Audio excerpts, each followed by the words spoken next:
Hi guys, welcome to முப்படை defence academy.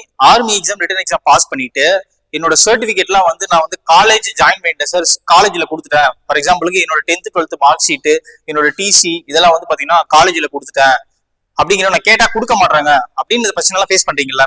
அதுக்கான video தான் இது. ஓகேவா?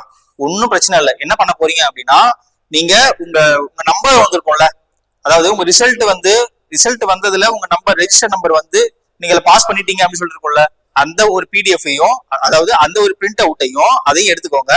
அதுவும் இல்லாம உங்களோட ஹால் டிக்கெட், அதாவது அட்மிட் கார்டு, ரிட்டன் எக்ஸாம் எழுத போறதுக்கான அட்மிட் கார்டு இருக்குல்ல, அந்த அட்மிட் கார்டையும் உங்களோட ரிசல்ட் ரெஜிஸ்டர் வந்த பிடிஎஃப்ஐயும் ரெண்டையும் டவுன்லோட் பண்ணி பிரிண்ட் போட்டு எடுத்துட்டு போயிட்டு நீங்க காட்டினீங்க, இந்த மாதிரி நான் ஆர்மி எக்ஸாம் பாஸ் ஆயிட்டேன், நான் பிசிக்கல் அட்டன் பண்ணணும், அதுக்கு என்னோட 10th 12th மார்க் ஷீட், எனக்கு டிசி, இது மூணுமே இருந்தாதான் நான் அப்ளை பண்ண முடியும், நான் போயிட்டு அட்டன் பண்ண முடியும் அப்படின்னு நீங்க சொன்னீங்க அப்படின்னா, ஒரு லெட்டர் மாதிரி எழுதிக்கிட்டோ என்னவோ பண்ணிட்டு அவங்க உங்களுக்கு ஒரு 3 நாள் பெர்மிஷனோட கொடுப்பாங்க. ஒரு 3 நாளோ ஒரு வாரமோ பெர்மிஷன் கொடுக்குறாங்க அப்படின்னா நீங்க எடுத்துட்டு பிசிக்கல் அட்டன் பண்ணிட்டு திரும்ப எடுத்து கொடுத்துடலாம்.